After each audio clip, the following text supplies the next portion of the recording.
Le sport se sent très bien hors de la politique, mais la politique apparemment ne peut pas exister sans le sport.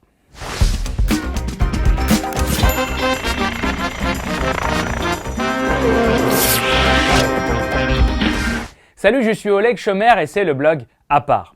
Cet été, l'Europe entière est scotchée devant leur poste de télévision pour suivre l'Euro 2020. Mais si nous, on suit les matchs, un verre de bière fraîche à la main, derrière les coulisses du tournoi, les règlements de compte politiques prennent de l'ampleur. Tout a commencé avec le support et l'encouragement du mouvement américain Black Lives Matter. Avant que le tournoi ne démarre, UEFA a fléchi devant la pression et a autorisé les joueurs et les supporters à se genouiller avant les matchs. Du coup, maintenant, tout cela ressemble à une farce. Certaines équipes s'inclinent, d'autres non. Il y a toujours ceux qui inventent de nouveaux moyens de placer leurs mots contre le racisme. Les supporters sifflent soit en faveur de la méthode BLM controversée, soit contre elle. Bref, un vrai cirque. L'équipe de France s'est aussi mélangé un peu les pinceaux. Elle a rendu hommage aux victimes du racisme lors du match amical avec le Pays de Galles, avant le début de l'Euro, et ne l'a plus jamais refait pendant le tournoi. Au fait, le comité olympique mondial a été plus intelligent et a complètement interdit toute action politique lors des Jeux de Tokyo, y compris les signes de solidarité avec BLM. En autorisant officiellement de supporter BLM, UEFA s'est un peu tiré une balle dans le pied. Depuis le début de l'Euro, elle a subi une pression maximale pour autoriser les actions en faveur de LGBT aussi. Le scandale a éclaté après le refus de l'UEFA d'éclairer l'Allianz Arena à Munich aux couleurs de l'arc-en-ciel lors de la rencontre Allemagne-Hongrie.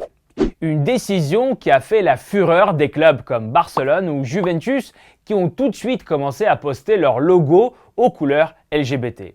Antoine Griezmann, lui, a publié le stade avec un arc-en-ciel au-dessus. Bravo. Mais si seulement il n'y avait que les tribunes qui pouvaient trembler. Mais comme toujours, ce sont les politiques qui ont commencé à se mêler de cette histoire aux couleurs joyeuses. Le ministre des Affaires étrangères allemand, Heiko Maas, par exemple, a tweeté que l'UEFA donne des signaux erronés. En France, l'Élysée a officiellement regretté la décision. L'UEFA a déjà failli sérieusement se disputer avec les Allemands à cause de l'insigne coloré. Elle avait une fois entamé une enquête contre le capitaine de la sélection allemande Manuel Neuer à cause de son brassard aux couleurs arc-en-ciel. L'Allianz Arena est finalement restée éclairée par ses couleurs habituelles, mais ce soir-là, le drapeau LGBT a fait quand même son apparition. Un supporter avec le maillot de la Mannschaft est sorti sur le terrain et l'a déployé devant l'équipe hongroise qui écoutait tranquillement son hymne national. Toutes ces démarches ont toujours une connotation politique. En plein Euro 2020, le projet de loi hongrois jugé discriminatoire pour les homosexuels entre en vigueur. Les supporters rajoutent aussi de l'huile sur le feu. Lors du match contre le Portugal, les Hongrois scandaient des insultes homophobes à l'encontre de Cristiano Ronaldo. UEFA a ouvert aussi une enquête après les injures des supporters hongrois lancées contre N'Golo Kanté et Paul Pogba, cette fois-ci à caractère racial. Et ça, UEFA doit le punir sévèrement, tout comme l'homophobie et l'antisémitisme. Mais pourra-t-elle se distancier de la politique ? Et cet Euro 2020 montre que pour elle, ça sera de plus en plus difficile.